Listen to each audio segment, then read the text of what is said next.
Então, muito boa noite, pessoal. Eu me chamo Getúlio Silveira, estou como presidente da Liga Acadêmica de Reprodução e Neonatologia da Universidade Federal de Santa Maria e gostaria primeiramente de agradecer a presença de todos que tiraram um tempinho para se reunir conosco aqui, aprender um pouco com a professora Roberta. A professora Roberta vai abordar o tema de neonatologia em equinos. Ela é graduada pela Universidade Federal de Santa Maria, tem mestrado e doutorado pela mesma universidade, tem experiência profissional nas áreas de clínica médica, reprodução e no tema que vai ser abordado hoje, que é a neonatologia equina. Foi docente efetiva na Universidade Regional do Noroeste do Estado do Rio Grande do Sul, a Unijuí, de 2014 a 2020, e desde 2020 é docente adjunta da UFSM, pelo Departamento de Grandes Animais. Vocês podem ir fazendo as perguntas pelo chat e elas vão ser respondidas ao final pela professora. Ao final também teremos um sorteio do brinde, quem cumpriu os requisitos lá pelo Instagram. E para receber o certificado, é necessário que vocês preencham um link que será disponibilizado no final da palestra. Tá bem?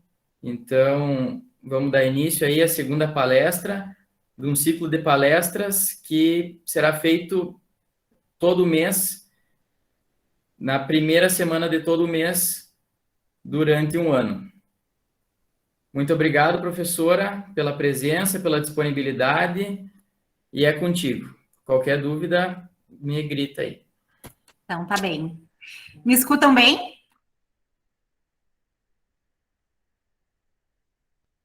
Getúlio, me escutam bem? Sim. Escutando certinho. Tá. Tudo Então, certo, tá bem. prof. Então, tá. Então, boa noite a todos. Né? Primeiramente, eu gostaria de agradecer o convite, então, da Liga Acadêmica de Reprodução Animal, né? Liderada pelo professor Gilson, e aos alunos também que compõem essa liga.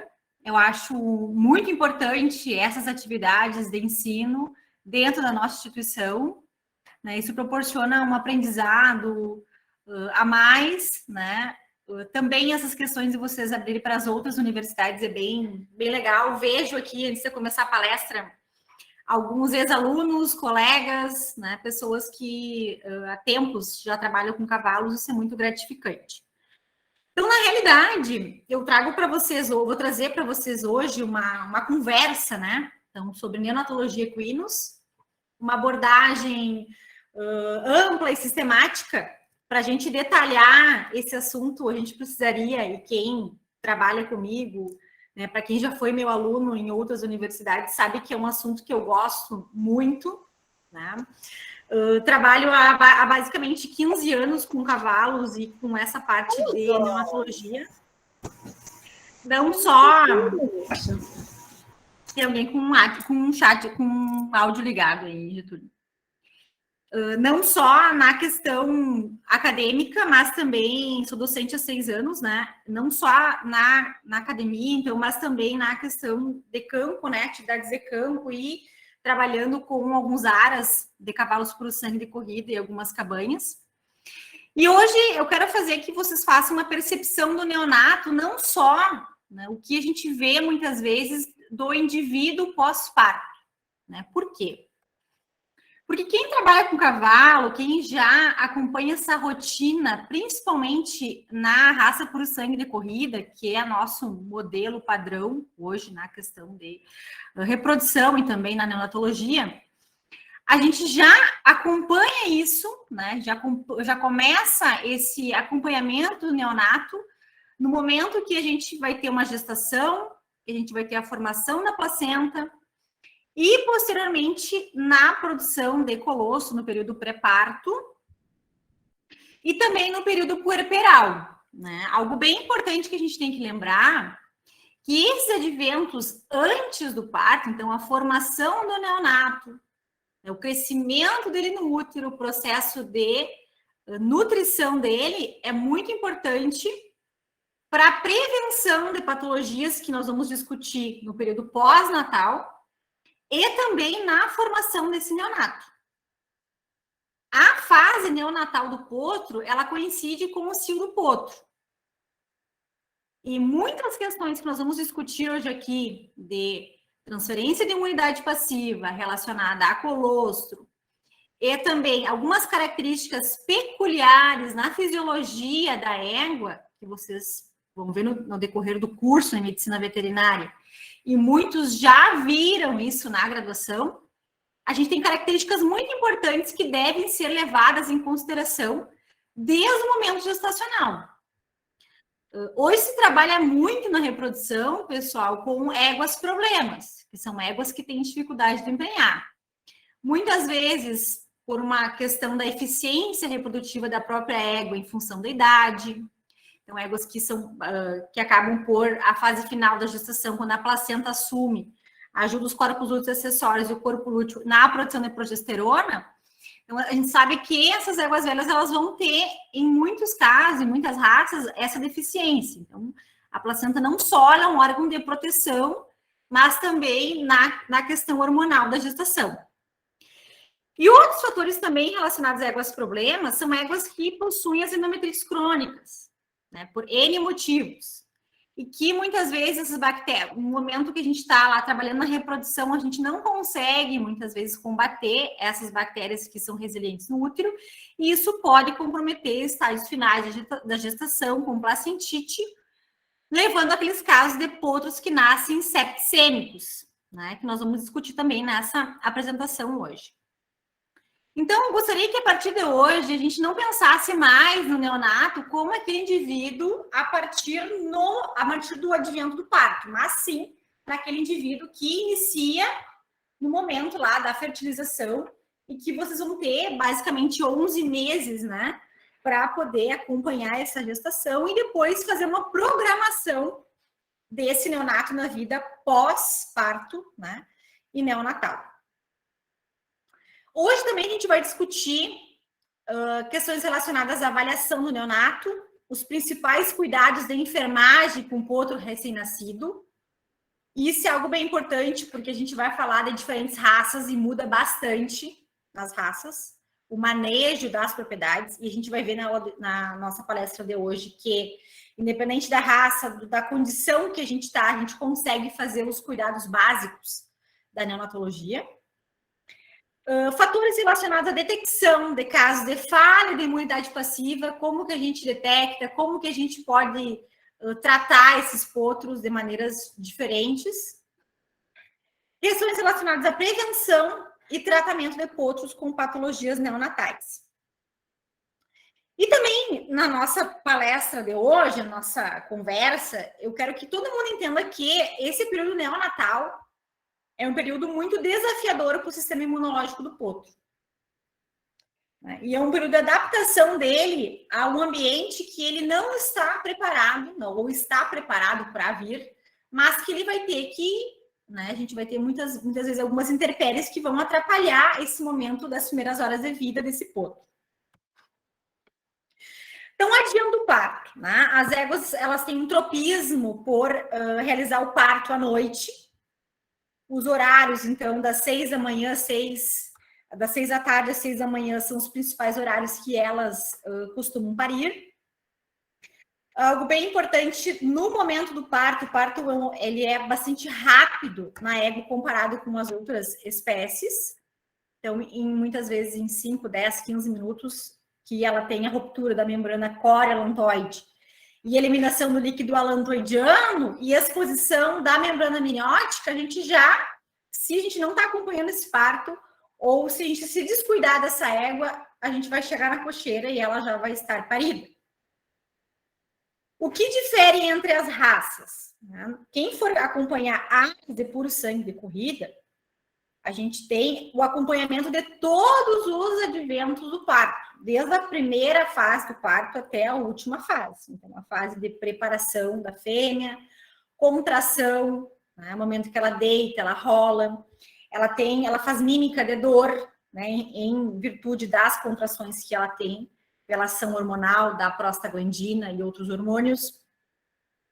até o momento da expulsão das membranas fetais e o cuidado com o neonato. Porque é uma raça que ela permite e ela precisa desse acompanhamento. E tudo isso está relacionado ao quê? A maneira pela qual o puro sangue de corrida, a gente começa esse acompanhamento do potro, e também porque normalmente a gente pensa que esses potros vão nascer no mínimo com 55 quilos, chegando até 72 quilos. Então, quem já acompanhou um parto sabe que muitas das éguas não conseguem, elas fazem muita força no momento do parto, por isso a gente precisa acompanhar. Alguns partos são mediados com episiotomia, que é a abertura da vulva, porque muitas éguas são suturadas durante a gestação ou no momento da vida atlética delas. Então, elas precisam desse acompanhamento. Por isso que eu digo que o modelo principal de neonatologia acaba sendo a escola do cavalo puro sangue de corrida. Eu trago um vídeo para vocês. Esses partos, normalmente, eles acontecem em cocheiras esterilizadas ou a campo. Então, o campo é um local muito interessante de se acontecer o parto. Eu acredito que na população de cavalos que a gente tem, é o local que mais acontece, né, os partos hoje de diferentes raças. Então, a gente consegue ver uma égua puro sangue de corrida, na qual essa pessoa que está fazendo parto é o chamado enfermeiro do Aras, né? A pessoa que acompanha os partos junto com o veterinário. Então, a gente tem, após a égua deitar e a apresentação e a insinuação da membrana amniótica, em poucos minutos a gente vai ter, então, a expulsão do feto com ação da ocitocina. Então, o que ele fez ali? Ele acabou por limpar as vias aéreas do potro. Quanto mais tempo a égua fica deitada, melhor. Algumas éguas são afoitas ou muitas vezes muita conversa, muito barulho, ela levanta muito rápido. Esse parto, principalmente no puro sangue inglês, vamos pensar que esse potro nasce com 60 quilos, mais a placenta 6 quilos, mais líquidos amniótico alantoidiano, e todo esse volume de mais ou menos 100 litros, né? Ele acaba saindo, 100 quilos, 100 litros, ele sai em 5 minutos de dentro da égua. Então, ela precisa ter uma organização interna dos órgãos, justamente para prevenir algumas patologias pós-parto em éguas, como os deslocamentos, né, de alças intestinais, principalmente de colo maior. Então, quanto mais tempo a égua permanecer deitada, ela conseguir relaxar e fazer com que tenha essa acomodação das alças intestinais, melhor. Outro fator importante dela permanecer deitada sem se levantar rápido é que o potrinho ele vai ter, então, a ruptura do cordão umbilical, né? Que é a comunicação que ele ainda mantém com a mãe. Ó, observem aqui, ó. Conforme a égua levanta, o potro se movimenta, a gente vai ter, então, essa ruptura do cordão umbilical. Normalmente, quando eu acompanho o parto, vai ter um vídeo que vocês vão ver mais adiante, na qual eu normalmente pressiono sempre os dedos contra o próximo ao cordão umbilical. Por quê? Porque a gente sabe que em algumas raças, essa ruptura muito abrupta, ela pode gerar chamadas hérnias umbilicais. Tá? E o puro sangue de corrida é uma das raças bastante... tem uma casuística muito grande. Eu costumo dizer para os alunos que nós temos isso desde a época de aluna, eu já percebia, né, que eu tinha muita dificuldade em ter um entendimento de algumas situações que acontecem, né, na nossa vida profissional, ou muitas patologias eu não conseguia entender em diferentes sistemas, porque normalmente a gente quer, na veterinária, vocês são muito afoitos, vocês querem fazer os procedimentos, mas muitas vezes o conhecimento da anatomia e da fisiologia, ele fica um pouco comprometido. Por quê? Porque muitas vezes vocês não, no momento que vocês estão tendo essas disciplinas, vocês, né, acabam por, às vezes, estar um pouco mais imaturo na faculdade, ou por não saber a importância na vida profissional de vocês.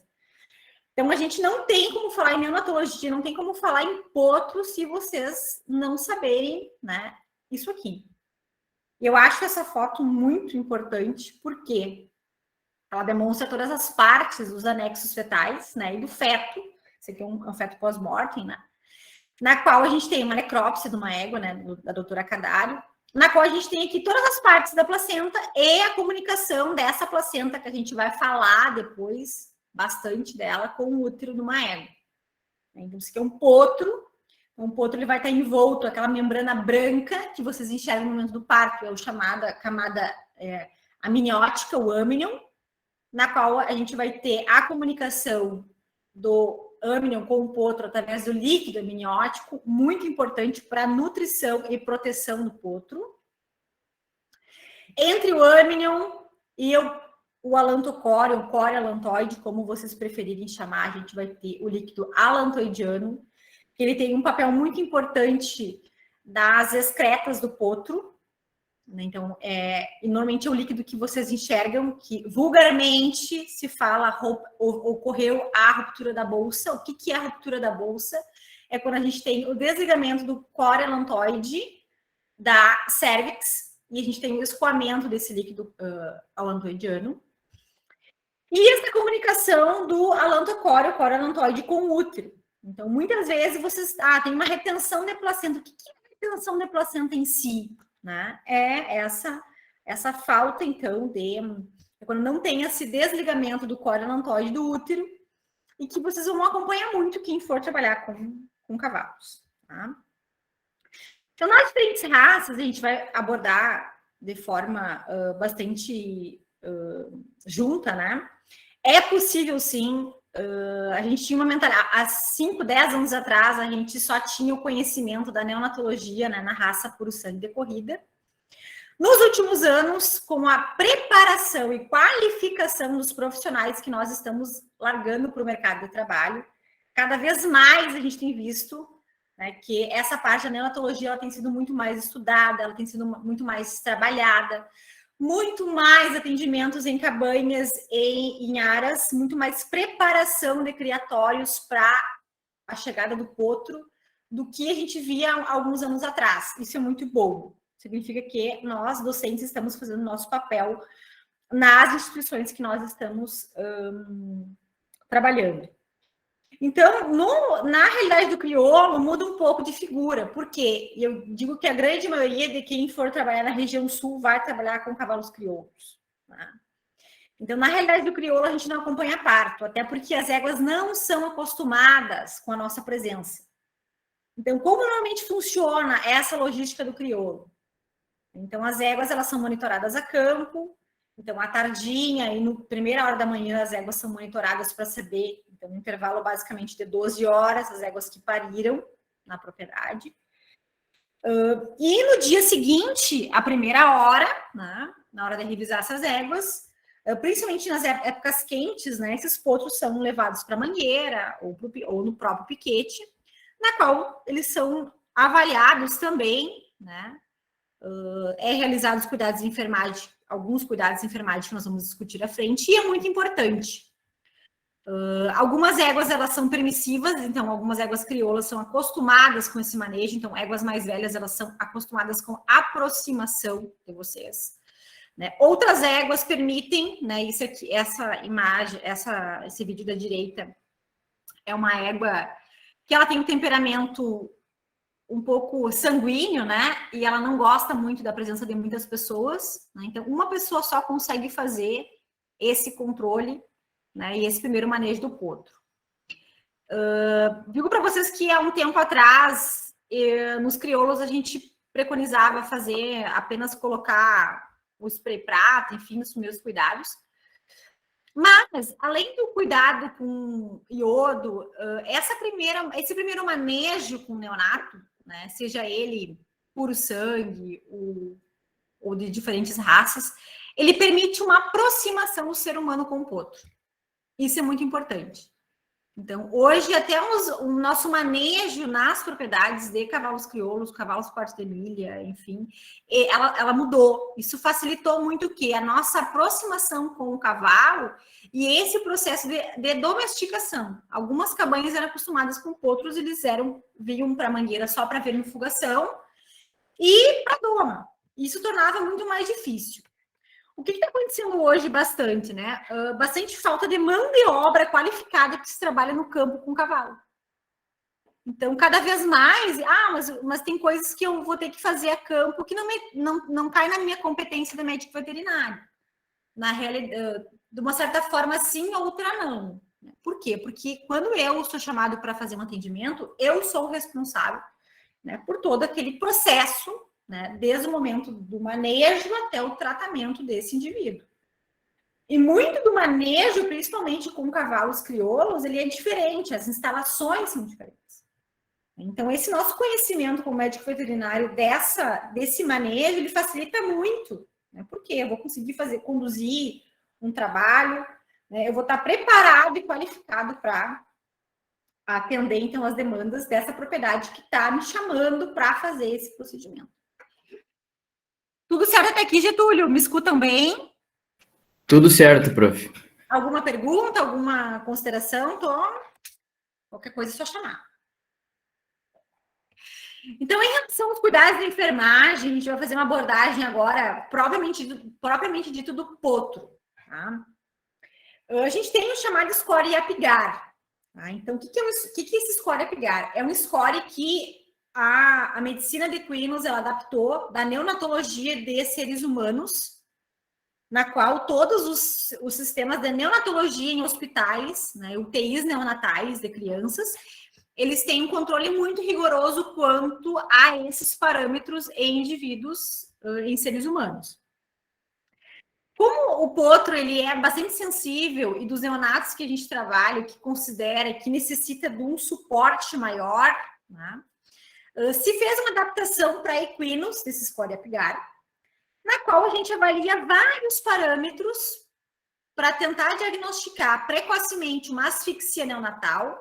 Então, potros que precisam de cuidados de UTI, como oxigenoterapia ou ressuscitação, ou potros que estão, muitas vezes, potros que nascem com a chamada síndrome de mau ajustamento neonatal, que a gente possa permitir que eles não tenham sequelas, né, no período pós-parto, em virtude de uma avaliação incorreta. Muitas vezes, da gente não conseguir detectar isso no momento do parto.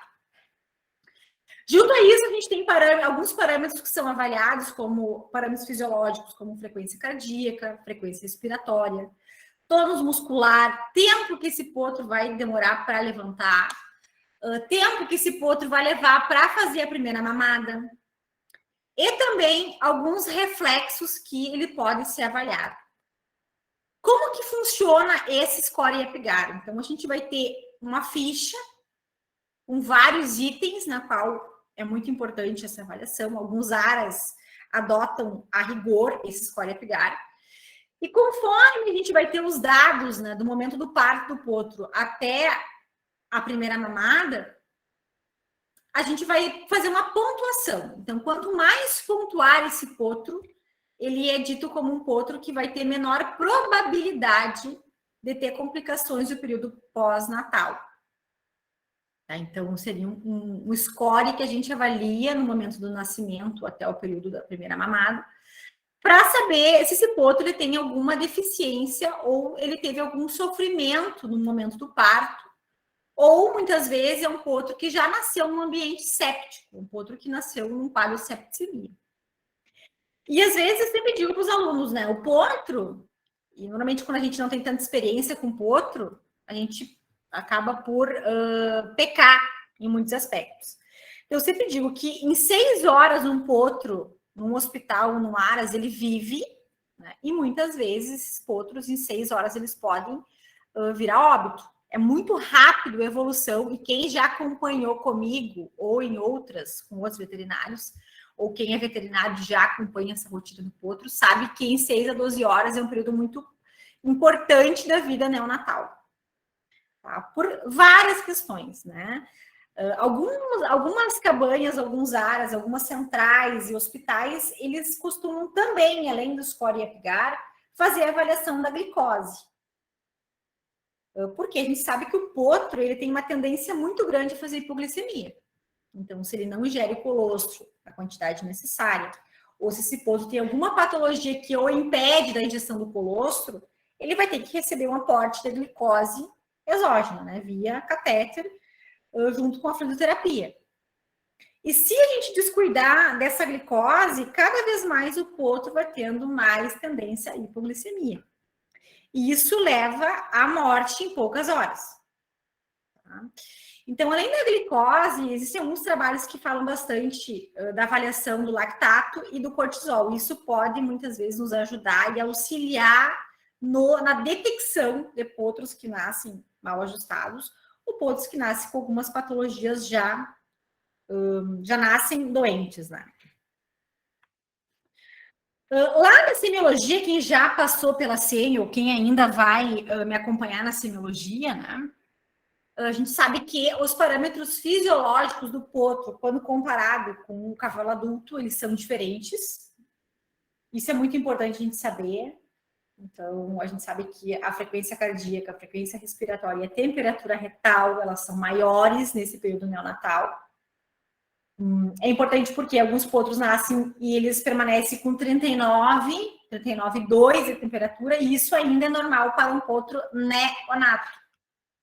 Tá? O que difere de um potro com 6 meses, 8 meses, de um potro ou de um cavalo adulto.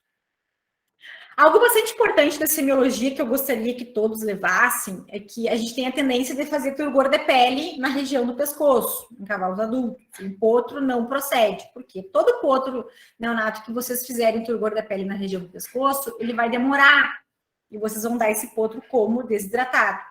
Então, o local mais fidedigno para a gente avaliar turgor de pele em potro é a gente utilizar a pálpebra superior. Então, a gente belisca a pálpebra superior, fazendo com que a gente consiga saber quanto tempo ela vai demorar, quantos segundos que demora para voltar ao normal.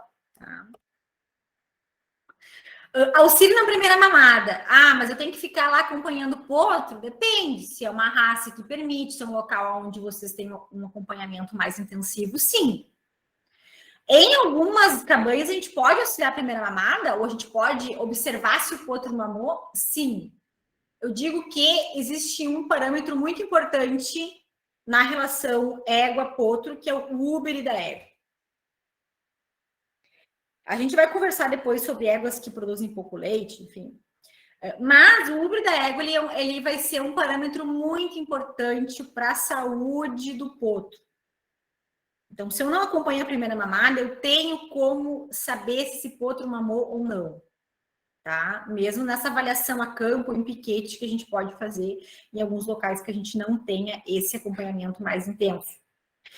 Então, o que a gente sabe? Por que é importante a injeção no colostro? Né? Os potros, eles nascem a gama-globulinêmico, ou algumas literaturas mais recentes falam hipogama-aglobulinêmicos. E isso é uma característica muito importante devido à fisiologia da placenta da égua.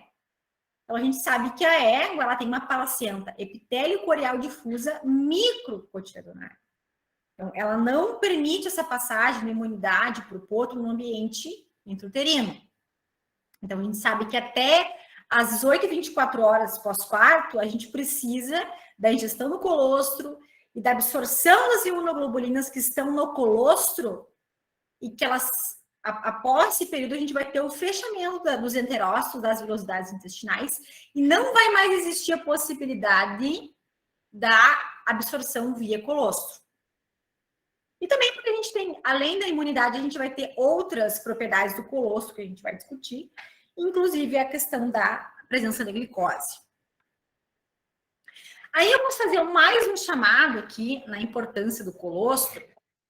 E uma das coisas que a gente via, alguns aras, algumas cabanhas, né? Uma das principais patologias que assombrou em alguns 2, 3 anos, alguns locais, né? Quando não se tinha questão de envio de sêmen, essa questão da gente poder utilizar as biotecnologias da reprodução. Então, o que acontecia? As éguas, elas acabavam por viajar para parir nas centrais de reprodução 15, 10 dias ou uma semana antes do parto. Isso é péssimo na gestante. Ela poder se deslocar. Por quê? Porque ela vai liberar cortisol, ela vai mudar o ambiente que ela está vivendo, ela pode antecipar o parto, ela pode não ter uma boa produção de colostro. E algo importantíssimo. Lá nos primeiros slides, eu falei que o período pós-natal é um momento muito desafiador para o potro. Então, se ele é desafiador, o potro ele tem que ter uma imunidade para o local onde ele está nascendo. E, normalmente, esse processo de adquirir imunidade, a gente espera que essa égua ela esteja, no mínimo, 3 meses, ou 1 mês, no mínimo, no local onde vai nascer o potro. E até eu estou desenvolvendo um trabalho com alguns aras, né, um trabalho de pesquisa, na qual a gente avalia muito essa questão de potros que nascem em algumas propriedades que são endêmicas, algumas infecções por rotavirose e também por algumas bactérias como E. coli, que já existe uma certa resistência a antibióticos. Isso é muito grave. Por quê? Porque a gente sabe que diarreia neonatal infecciosa, ela acaba por matar o potro em alguns dias, e muitas vezes por desidratação, enfim, e falta de cuidados em algumas horas. Então, olha a importância do manejo. Não estou falando de tratamento com antibiótico, a gente está falando de coisa básica. O que é coisa básica? É poder manejar a fêmea, saber como manejar a fêmea gestante no período da gestação e pré-parto e pós-parto. Então, em relação à placenta, a gente sabe que não existe essa, diferente dos primatas, né, e dos carnívoros, a gente não vai ter essa perda de tecido materno no parto, em contrapartida, a gente não tem essa transferência de imunidade para o nosso feto. Então, a imunidade do potro, ela vai ser adquirida através da injeção do colostro. Então, a placenta, ela tem um papel muito importante durante a gestação. Tá? E normalmente, alguns locais, alguns aras, né, ou normalmente quando a gente tem uma suspeita de uma placentite, uma égua, a gente faz essa monitoração com ultrassonografia e exame ginecológico durante a gestação dela. Existem trabalhos que falam que à medida que as éguas ficam mais velhas, elas perdem os números de cotilédonos, de microcotilédonos da placenta. E isso faz com que a gente perda, então, aquela capacidade nutricional e também o aporte a capacidade da produção de progesterona. Tá? Então, nas éguas mais velhas, principalmente éguas que têm má coaptação de lábios vulvares, no terço final da gestação, que coincide com algumas épocas que a gente vai ter uma pastagem de aveias EVEI, a gente tem as fezes mais líquidas e, em função dessa má coaptação dos lábios vulvares, a gente pode ter, então, a entrada de bactérias, fezes e patógenos que fazem a chamada contaminação ascendente da célix, placenta e útero. Alguns locais onde a gente acompanha o parto, é importante que vocês possam fazer a avaliação da placenta. Normalmente, éguas que têm placentite clínica e muitas vezes subclínica, a gente consegue avaliar áreas de descolamento de placenta precoce. A gente pode avaliar também contaminação de estrela cervical. O que é estrela cervical? É a parte da placenta que entra em contato com a cérvix da égua. E a gente consegue avaliar nessas éguas algumas características que elas nos levam a pensar que essa égua teve alguma intempérie durante essa gestação. Então, o colostro ele vai ser a fonte nutricional para esses potros, ele é rico em imunoglobulinas, ele contém eletrólitos, carboidratos, gorduras, proteínas. Normalmente, vocês vão observar que após o potro ingerir o colostro, ele vai eliminar o mecônio. Por quê? Porque o colostro ele vai estimular a motilidade gastrointestinal. Então, essa imunidade de algumas semanas pós-parto, ele vai conferir a chamada imunidade materna. Normalmente, uma égua por sangue, ela acaba por produzir 5 litros de colostro. Por que eu gosto de trazer isso aqui para vocês? Porque, normalmente, quando a gente está no aras, no momento que a gente tem as amas de leite ou as éguas do próprio aras ou da cabanha, a gente congela no banco de colostro muito pouco colostro. Então, 1 litro de colostro, 2 litros é o mínimo que eu tenho que ter num aras que eu tenho éguas que estão parindo, que eu precise fazer essa transferência de imunidade, né, via banco de colostro. Por N motivos, desde uma qualidade ruim do colostro até potros que não conseguem uma boa ingestão desse colostro em 12 horas pós-parto, 18 horas pós-parto, a gente pode ter a chamada falha de imunidade passiva. Então, o que aconteceu? Ou por questões da égua, por questões do próprio colostro, ou questões do potro, a gente não teve essa transferência correta. Então, se eu não tenho uma transferência correta, esse potro que está desafiado pelo ambiente que ele está vivendo agora, ele não vai conseguir, muitas vezes, desenvolver todas as atividades que ele deveria. Ele vai ser um potro mais predisposto a patologias neonatais, a infecções neonatais e também algumas patologias pós-parto. A avaliação do colostro, em algumas áreas, ela é muito importante. A gente pode fazer via refratômetro, avaliando a viscosidade e a densidade. Em alguns casos, em alguns locais, o pessoal tem utilizado bastante a avaliação do colostro, a medição do pH do colostro, para avaliar a previsão de parto. Então, principalmente em algumas áreas onde não tem acompanhamento e não existe a presença do veterinário morando no aras ou na cabanha, então ele utiliza o pH do colostro e a data do parto para ele estar lá ou para fazer essa monitoração desses potros. Existem alguns testes, né, como o IgG teste da Vencofarma ou o teste da turbação pelo sulfato de zinco, na qual a gente pode coletar o soro, né, do potro, e a gente pode avaliar 12 horas, então a gente aguarda a 12 horas pós primeira mamada. Alguns testes mandam fazer 18 horas. Eu indico fazer com 12 horas. Por que 12 horas após a primeira mamada? Porque se esse potro tem um baixo índice de transferência de imunidade passiva, eu consigo, com banco de colostro ou acompanhando esse potro nas mamadas, fazer com que ele tenha 6 horas ainda para fazer a absorção das imunoglobulinas. Tá?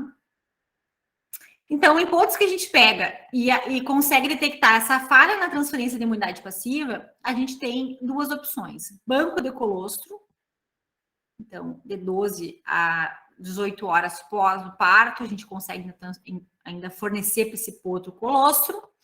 E quando ultrapassa esse período, a gente tem o plasma hiperimune, ou plasma, né, que pode ser coletado por um doador de sangue ou pela própria mãe do potro. É uma ferramenta muito importante. Quem me acompanha na rotina sabe que eu gosto muito. Eu sempre digo duas coisas na parte de UTI neonatal de potro, que plasma e fluidoterapia e glicose ressuscita potro. Tá? Já ressuscitei vários potros. Mas tem que ter muita cautela na preparação. É muito fácil se preparar plasma. Então, a gente coleta o sangue em bolsas de sangue contendo citrato, fosfato, dextrose, adenina, que são as bolsas de transfusão humana. A gente deixa decantar. Se vocês estão em grandes centros, em hospitais, vocês podem utilizar centrífugas para bolsas de sangue. E se vocês estiverem a campo, num aras ou numa cabanha, vocês podem esperar que mais ou menos 4 a 6 horas ela vai decantar e vocês vão ter a separação do plasma dos outros constituintes do sangue. Tá? E a gente pode acondicionar em outra bolsa satélite estéril. É importante que o potro tem que ser estéril. Cuidado na manipulação do sangue, na manipulação do plasma.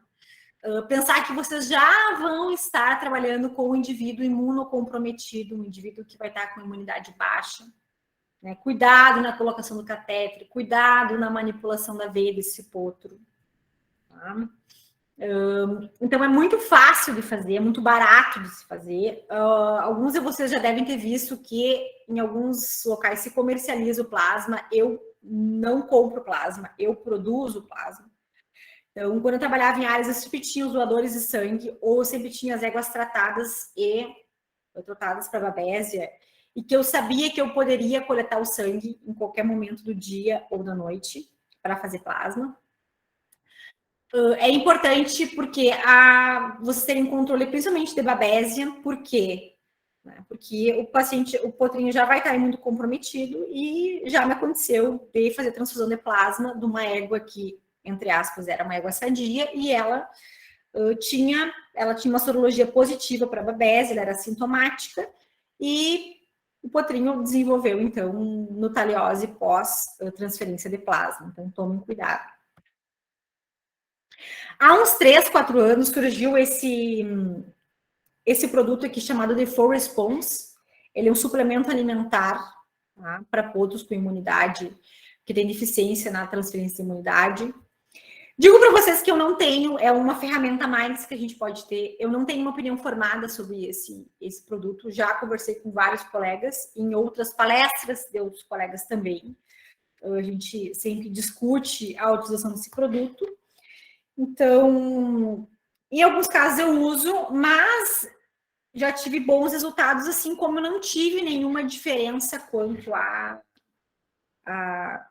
pós-teste, né, com a utilização do Force Response. Então, cuidados de enfermagem, tá? Algo muito simples e que pode ser realizado em potros de qualquer raça, em qualquer circunstância, é a desinfecção do umbigo. Então, a gente pode fazer com iodo 10% ou com clorexidine 0,5%, até secar o cair umbigo, pelo menos uma vez após o nascimento, enquanto o umbiguinho está molhadinho ainda. Essa simples ferramenta de enfermagem, ela faz com que a gente possa prevenir as chamadas onfaloflebites e as poliartrites. Eu sempre digo que, principalmente em cavalos que estão em hospitais, então o ambiente hospitalar é o pior ambiente que um potro neonato pode estar.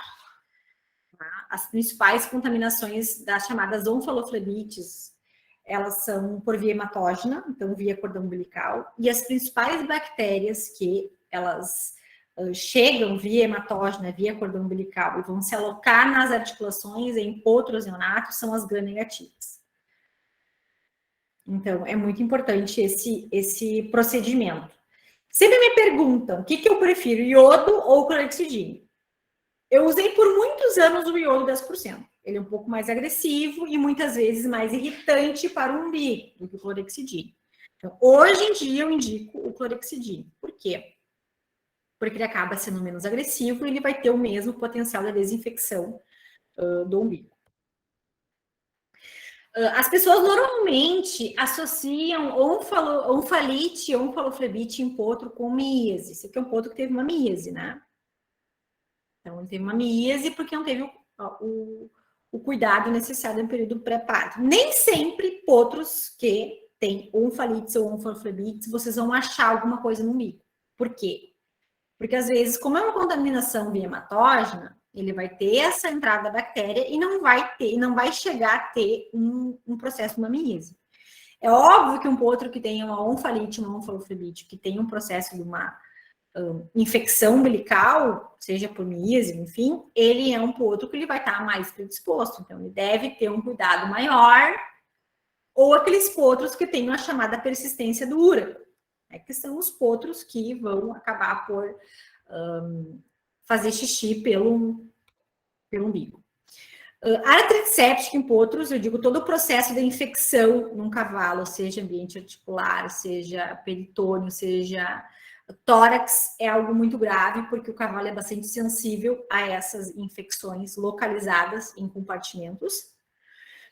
E acaba por se comprometer e piorar o prognóstico quando, além de uma articulação, mais de uma, então a chamada poliartrite, então o nome já diz, mais de uma articulação com esse processo infeccioso. Muitos potros chegam ao ambiente hospitalar, para um intensive care, como eu gosto de chamar, em função das artrites sépticas. Então, todo ano, quem vai trabalhar em hospital, quem vai receber cavalos de criatórios, a gente vai receber uma artrite séptica no hospital. Tá?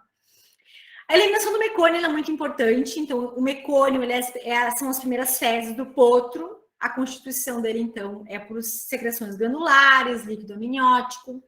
Ele tem uma coloração amarelo amarronzada e ele tem uma consistência pastosa. Uma das principais patologias neonatais é a chamada retenção da mecônio, tá? Na qual o potro ele tem sinais de tenesmo, então ele tem dificuldade de passar fezes, ele faz essa posição aqui e não elimina as fezes. Alguns potros podem apresentar cólica e distensão abdominal. E algo muito importante para dizer para vocês que o tratamento da retenção da mecônio, ela é quase que exclusivamente clínico e terapêutico. Então, a gente vai lançar mão de enemas fosfatados, de fluidoterapia, analgésicos como a dipirona, porque muitos potros têm um desconforto abdominal bem considerável. Deixa eu colocar esse vídeo para vocês. Esse aqui é um potrinho, 12 horas pós-parto, que foi chamado por uma colega, esse aqui são imagens de uma colega que me passou, na qual o potrinho estava num quadro de dor abdominal. Tá? Não tinha sido acompanhado parto, estava um pouquinho sujo, né, de mecônio, mas ela não tinha histórico de acompanhamento de parto e eliminação de mecônio. Ela iniciou, então, a utilização dos enemas fosfatados, fluidoterapia, e algumas horas após o tratamento, né, o potrinho fazia essa mímica aqui, é o chamado tenesmo. Ó, ele tenta passar fezes e não consegue. Ó. Então, algumas horas pós-parto, né, eles já começam a manifestar essa mímica de dor. Então, é importante a gente poder acompanhar. Por quê? Esse aqui foi um caso de fácil resolução. Eu já cheguei a ficar 1 dia e meio, 2 dias com o potro com retenção da mecônio. Então, às vezes a gente pensar, será que não é cirúrgico? Não, o tratamento é médico, muitas vezes tem que ter paciência. Quanto mais tempo passa da retenção da mecônio, mais tempo a gente vai levar para poder fazer esse amolecimento das fezes.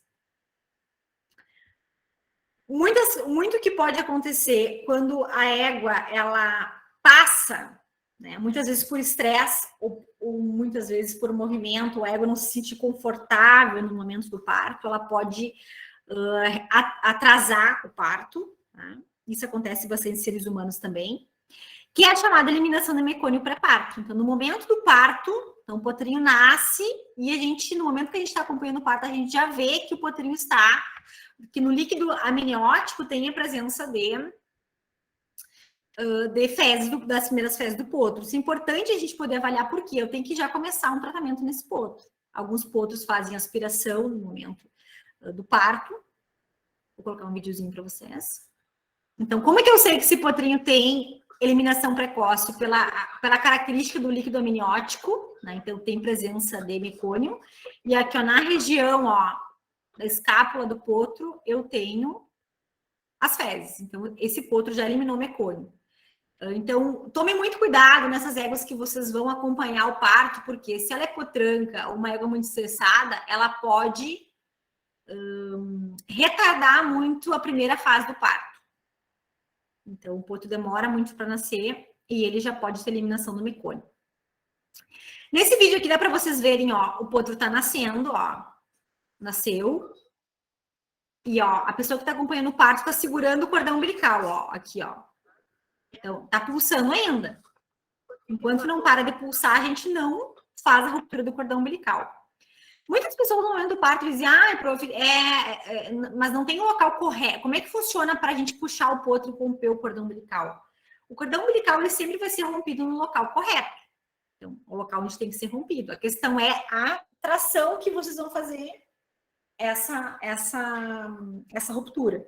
Então, sempre é interessante que a gente possa aproximar os dedos da região abdominal do potro, porque no momento que a égua levante ou que o potro se movimente e vocês façam essa ruptura, ele não faça de forma abrupta e retraia a região umbilical, podendo predispor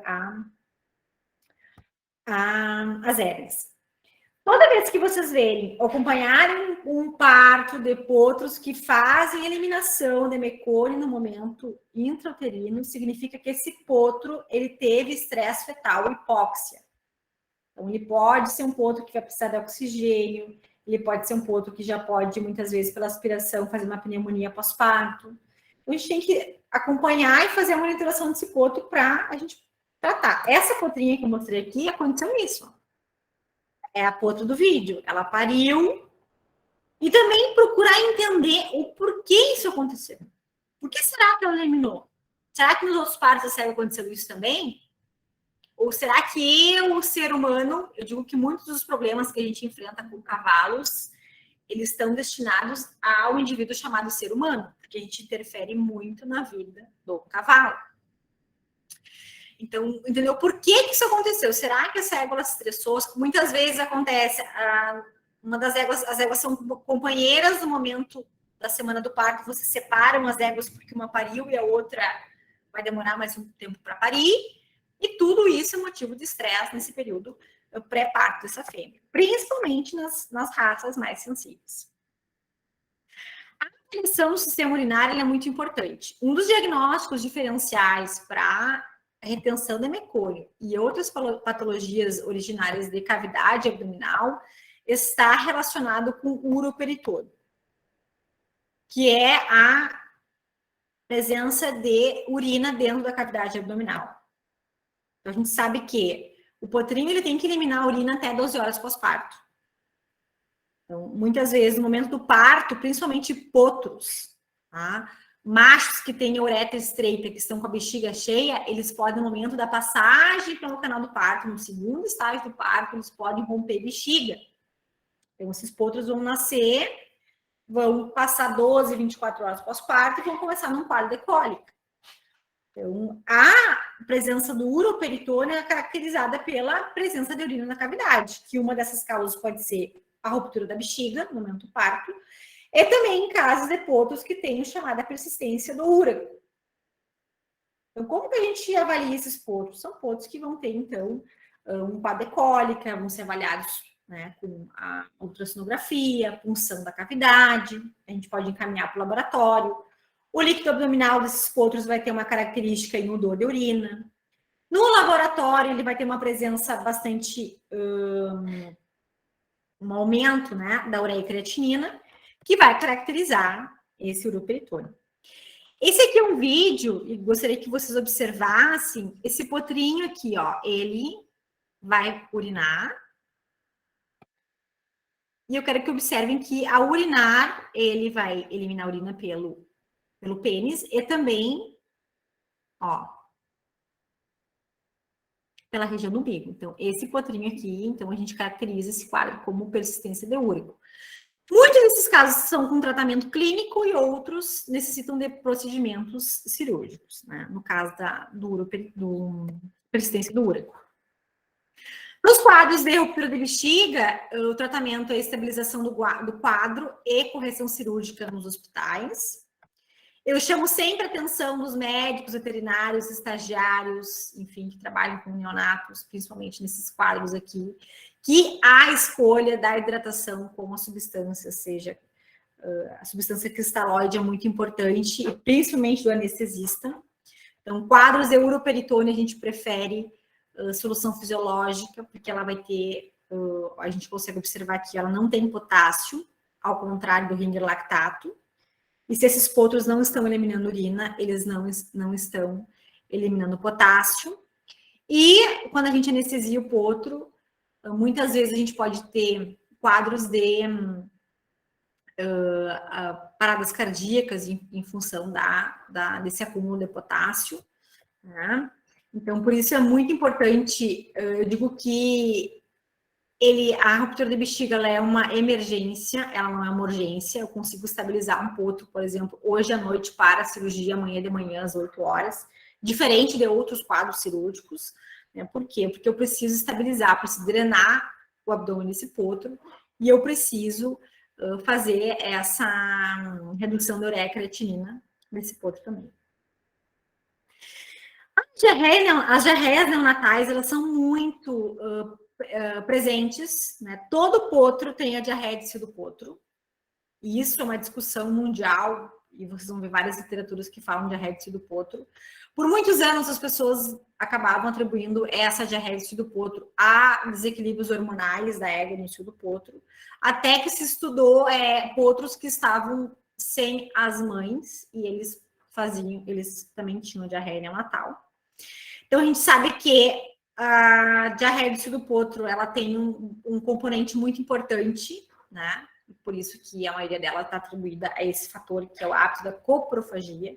Então, todos os potros, nos 7, 10 dias de vida, eles têm o hábito de ingerir as fezes das mães, justamente para fazer para poder formar a flora intestinal dele. E por isso que eu chamo a atenção, né, para o manejo das éguas no período pré-parto ou período puerperal pós-parto dos tratamentos antiparasitários, porque é normal o potrinho comer as fezes da mãe. Então, quando a gente vai palpar as éguas do potro, e é muito legal de ver isso, a gente Olha lá na mangueira, os potrinhos estão comendo as fezes das mães, porque eles precisam fazer essa folha intestinal. Existem algumas diarreias neonatais que elas são causadas por agentes etiológicos, que elas podem causar morte de potros. Né? No caso, rotavírus, coronavírus, Escherichia coli, dentre outras bactérias. Tá? Sempre me perguntam, por isso que eu gosto de colocar essa imagem aqui. Prof, quando que tu sabe que eu devo interferir e tratar uma diarreia neonatal ou só monitorar o potro? Então, 2 parâmetros bem importantes. O potro está mamando, tá? O potro tem febre. E a diarreia é fétida ou não? Então, são 3 parâmetros bem importantes que eu considero em pensar em diarreias infecciosas da diarreia do cio do potro, né? Causada por esse hábito de coprofagia do potro. Então, observar a atitude do potro, observar se o potrinho está mamando, observar o úbero da égua, observar se fazer o exame clínico no potro, se ele tem diarreia, se ele tem febre ou não, e a questão se a diarreia ela é fétida ou não. Quadros de suporte, terapia suporte de potro, isso aqui tem que existir. Então, diarreias infecciosas, a gente vai precisar hidratar, fazer glicose, fazer plasma. Um hemograma é um exame muito importante quando a gente fala de potros neonatos, principalmente aqueles potros que vocês suspeitam de algum agente infeccioso. E os antibióticos, outra coisa que você me pergunta, qual antibiótico tu usa em caso de diarreia neonatal?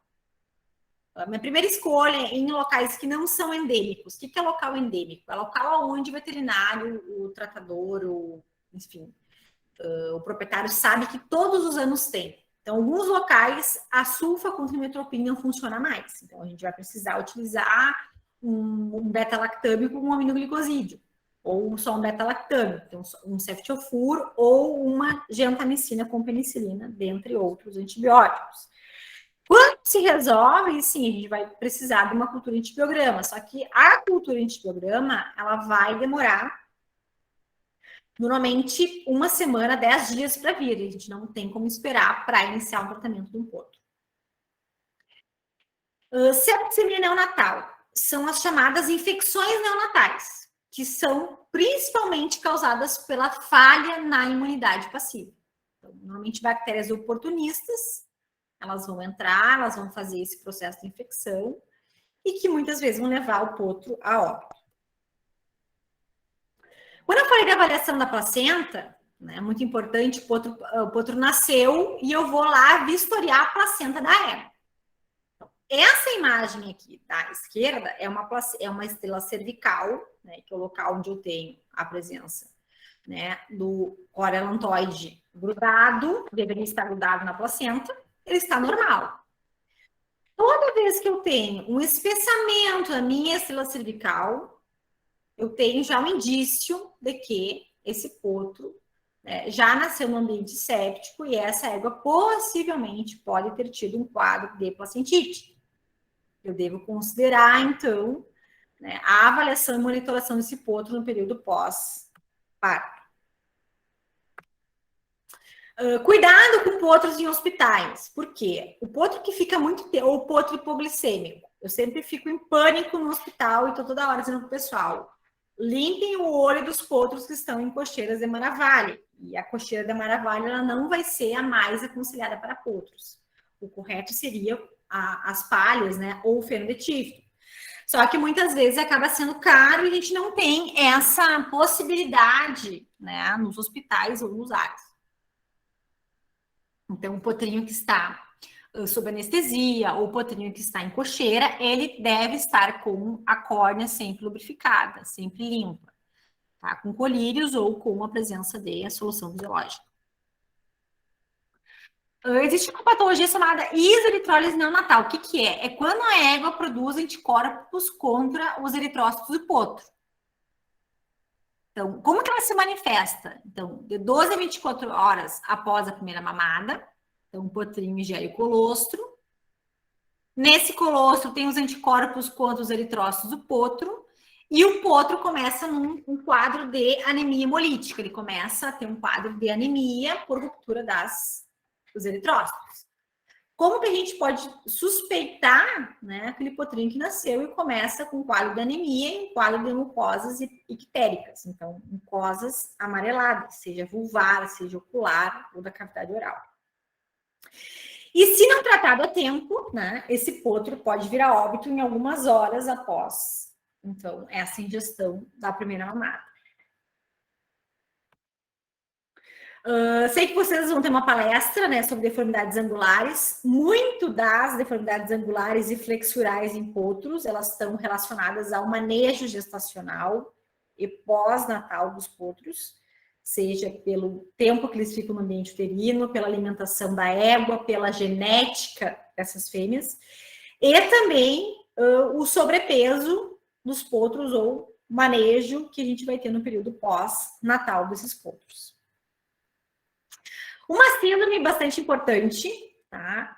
Que tem levado muitos potros a hospitais e muitas vezes óbito de potro em hospitais ou em centrais de reprodução, é as chamadas os potros dummy, são os potros que sofrem de asfixia perinatal, né? As causas uma encefalopatia hipóxica isquêmica, então falta oxigênio no sistema nervoso central, e muitos desses potros podem ficar com algumas sequelas. Como que a gente vai diagnosticar esses potros? São potros que nascem fracos, com tremores musculares, alguns potros convulsionam, potros que têm déficit proprioceptivos e potros que podem apresentar cegueira.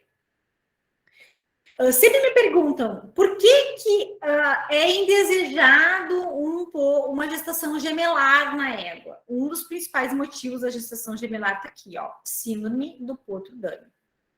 Então, normalmente, nos partos gemelares, um dos potros nasce dummy e o outro nasce fraco. Ou os dois nascem dummy, ou ocorrem abortos, né, no período do terço final da gestação, quando a égua não consegue mais comportar esses dois potros no ambiente intrauterino. Normalmente, esses potros que nascem dummy, eles nascem sem reflexo, são potros que não têm reflexo de sucção, potros que necessitam que a gente faça uma sondagem nasogástrica para fazer a passagem do colostro, né? Então, potros que precisam de atendimento neonatal de UTI. Muitas vezes algumas éguas antecipam o parto. Qual que é o problema? Normalmente, é normal elas atrasarem o parto, né? O parto, éguas que antecipam o parto, normalmente pode ser por estresse, éguas velhas têm esse costume de antecipar o parto. O grande problema de antecipar o parto é que normalmente essas éguas elas não têm olha o umbrezinho dessa égua aqui, ó, xoxo, ó, um umbrezinho bem pequenininho. Então, são éguas que normalmente eu vou ter que suplementar esse potrinho com leite do banco de colostro, ó. Para quê? Para que ele consiga adquirir imunidade passiva. Acontece bastante com éguas de primeira cria e éguas velhas também, éguas que produzem pouco leite. Então, a gente pode utilizar alguns fármacos que estimulam a produção de leite nas éguas. Então, a domperidona, a sulperida e a metoclopramida, que é o Plasil. Tá? E quase chegando ao final, então, na nossa parte da neonatologia, na nossa palestra, muito que vocês vão enfrentar na profissão de vocês são os chamados potro órfãos, por N motivos. Primeiro, a égua morreu, ou a égua é uma égua laminítica e vai ser eutanasiada, ou a égua sofreu uma fratura no período do parto, pós-parto. É uma égua que tem um potro importante e ela tem a galactia, ela não produz leite.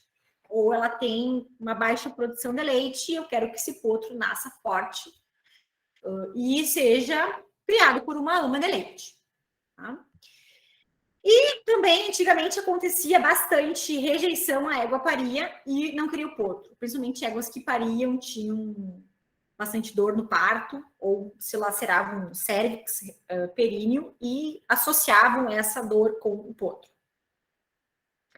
A rejeição hoje não é mais um critério de potro órfão, né? Porque depois a gente vai discutir protocolos de adoção de potros órfãos. Então, a gente pode Nessas éguas que rejeitam potro, já fiz muito isso. Né? Pariu, algumas éguas empedram leite e elas associam a dor no útero com o potro, não deixa o potro mamar.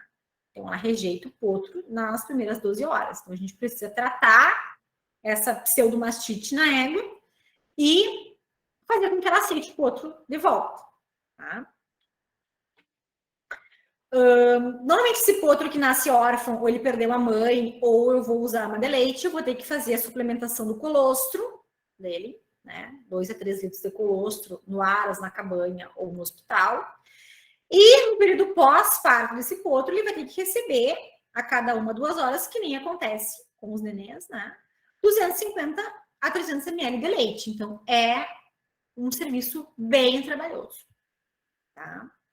E potros que a gente não consegue essa imunidade que nos satisfaz, a gente pode utilizar também o plasma, né, nesse cuidado neonatal desses potros.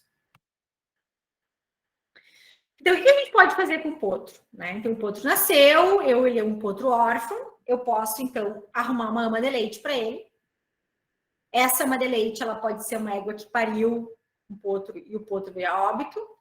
Ela pode ser a própria mãe, né? Que é uma égua que rejeitou o potro, né? Ele não quer mamar. Ela pode ser uma égua que está gestante e eu posso induzir o parto dela para resolver um lado da história, né? Para enxertar um potro nela, só que vai sobrar outro potro. E eu posso hoje, com os adventos do estudo da reprodução, das biotecnologias, da fisiopatologia da reprodução, a gente pode pegar uma égua, que ela seja uma égua que não seja gestante, que ela não esteja produzindo leite, e a gente pode fazer com que essa égua aceite um potro e produza leite.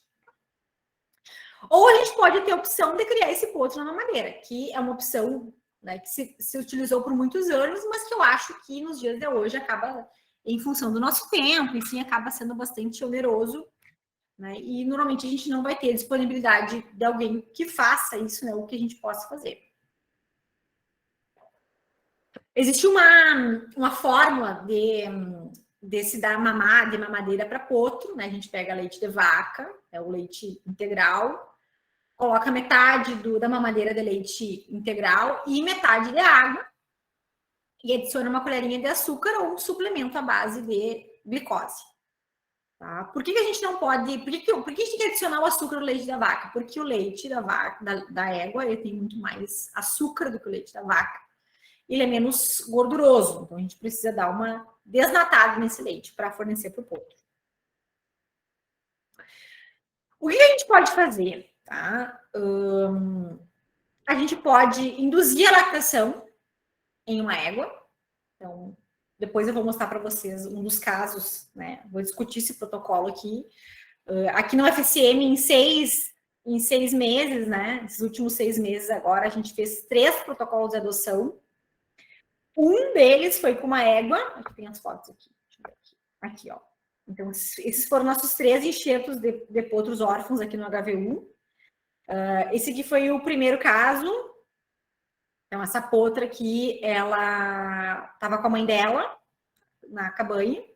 A égua teve um quadro de abdômen agudo cirúrgico. A égua veio para uma clínica, ficou 3 dias sem a potra, em função da dor. A égua começou a secar o leite e ela rejeitou a potra. Aí a mãe dela foi encaminhada para o HVU para realizar o procedimento cirúrgico. Foi encaminhada por 2 colegas. A égua chegou, foi submetida à cirurgia e em instantes a potra chegou. Essa potranca tinha 2, 3 meses.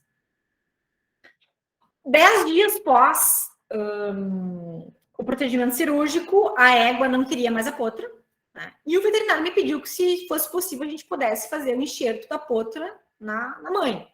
Então, a gente utilizou o protocolo de adoção. A égua respondeu muito bem e é muito interessante, né? Parece que a gente faz mágica.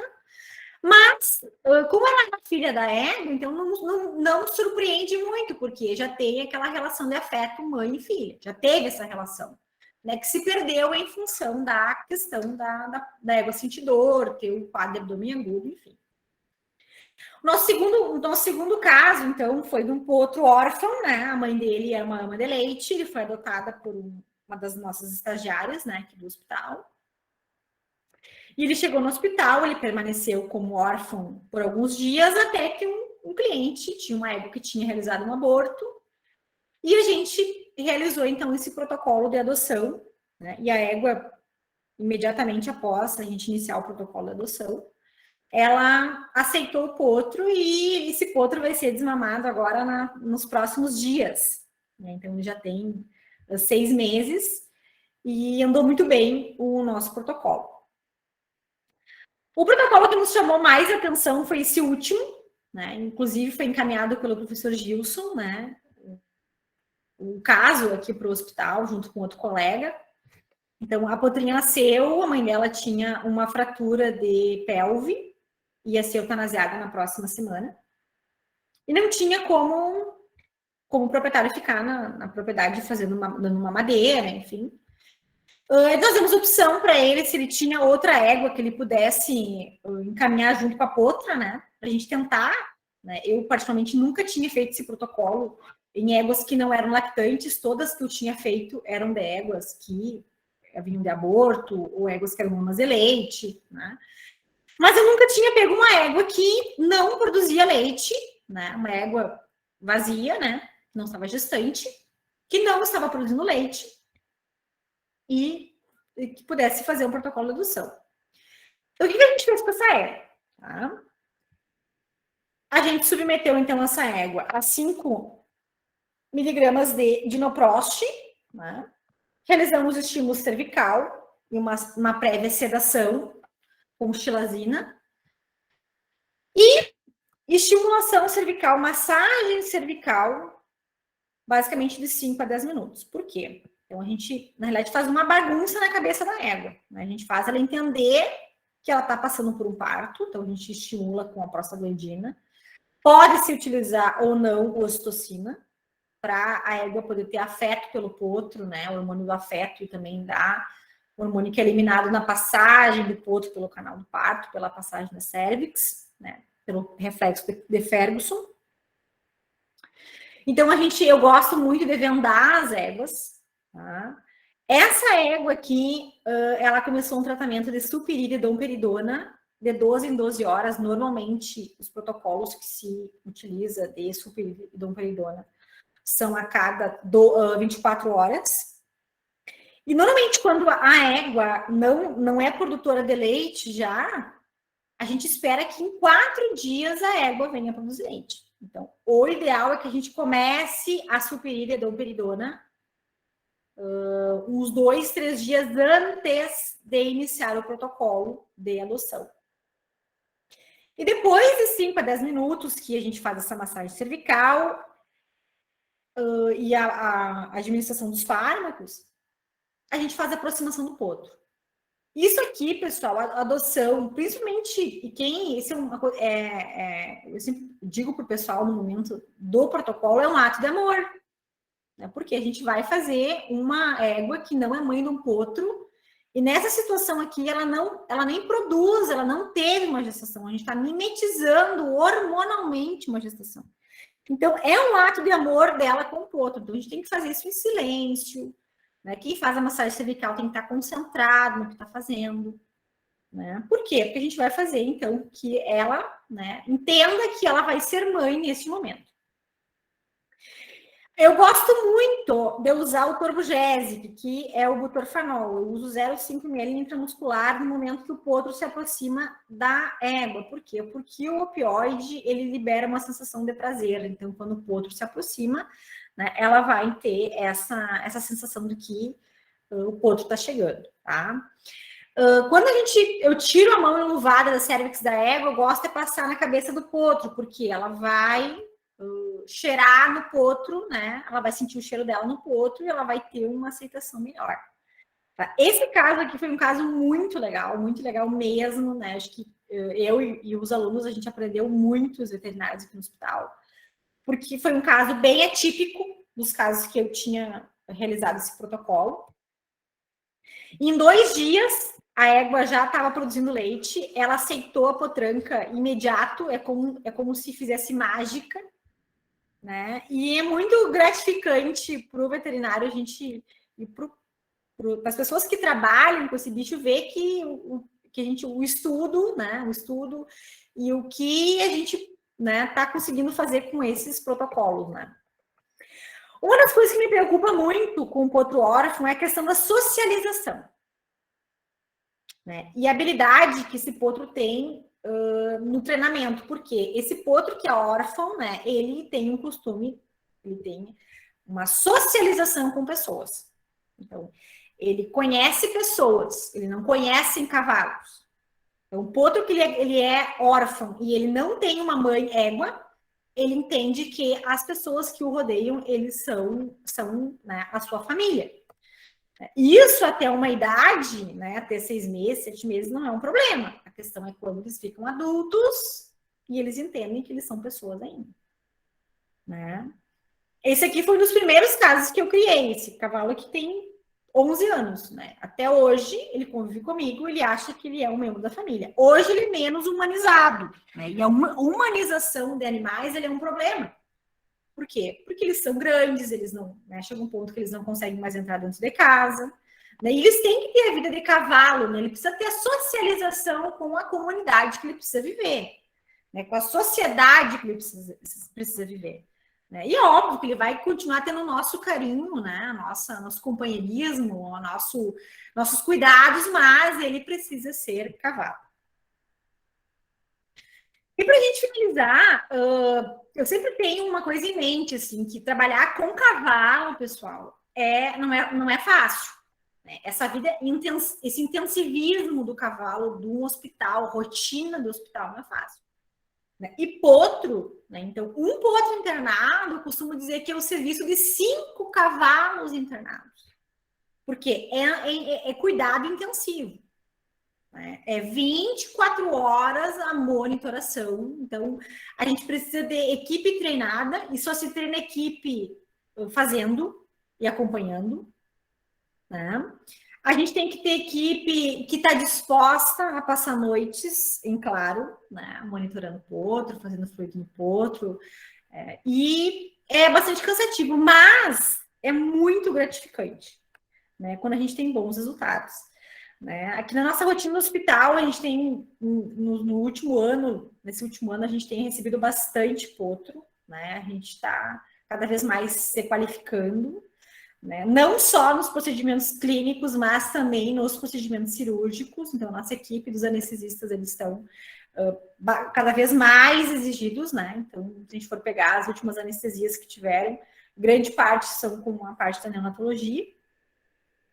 E eu acho que isso é muito interessante. Eu, basicamente, fico bem contente, porque é uma das áreas que eu gosto muito, né, da medicina de equinos, que é essa parte da neonatologia. Mas é uma área que existe muito esse intensivismo, a questão de muito conhecimento, cada vez estudar mais. Eu sempre digo que eles não leem os livros, assim como cavalos adultos, né? E cada caso é um caso em particular. E como as considerações finais, então, bastante importante essa monitoração do potro no período intrauterino, pós-natal, né? Porque nesse momento, se eu tenho essa monitoração do potro, eu sei que a égua vai dar problema no parto, já consigo estar mais próximo, eu consigo orientar as pessoas que estão fazendo o parto, nem sempre é o veterinário que faz o parto, então essa orientação é muito importante. Né? E isso faz com que a gente tenha, então, essa redução, então, dos casos, né, mais complicados, os casos das patologias neonatais. E sempre lembrar que quando a gente puder e tiver condições de utilizar exames complementares, né, nesses potros, como o hemograma, a ultrassonografia, e vocês estiverem em locais que vocês tenham acesso, né, a esses exames, sempre é muito importante para a prevenção, muitas vezes no prognóstico de muitas patologias neonatais. Muito obrigada pela atenção de todos. Tá? Fico à disposição para perguntas.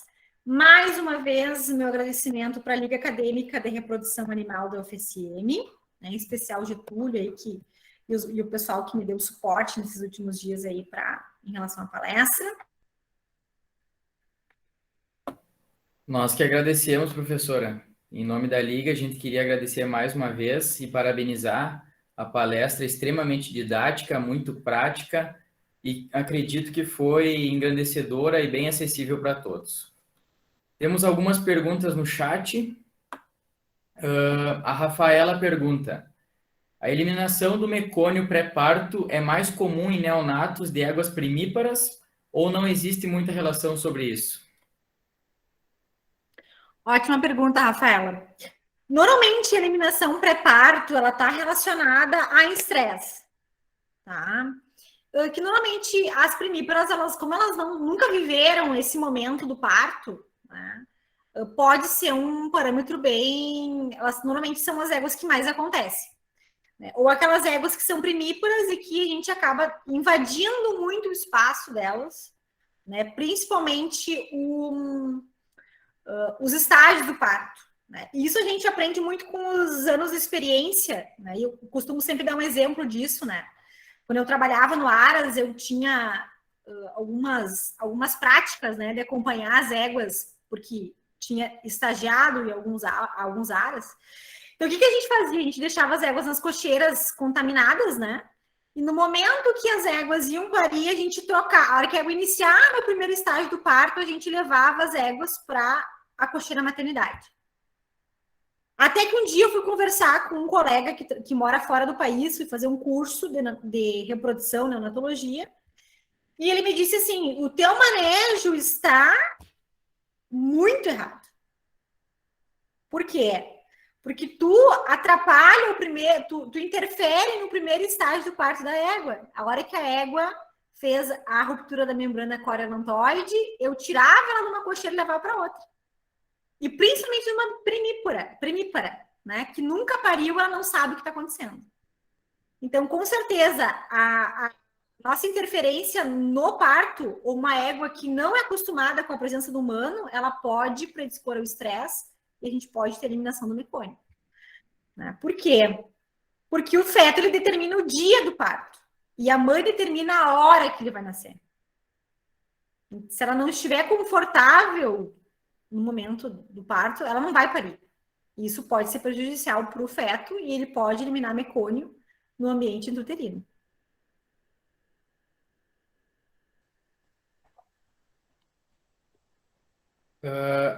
O Guilherme pergunta: a permanência do canal do úraco poderia ser considerada uma má formação de origem genética? Olha, eu nunca, na realidade, nunca vi por ser genético. Né? Muitas vezes, o momento do parto, o manejo do parto, o manejo do cordão umbilical, ou quando a gente não realiza, muitas vezes, principalmente nos puros sangue, né, que é a maior casuística, a gente não realiza a questão do primeiro cuidado, de desinfecção do cordão umbilical.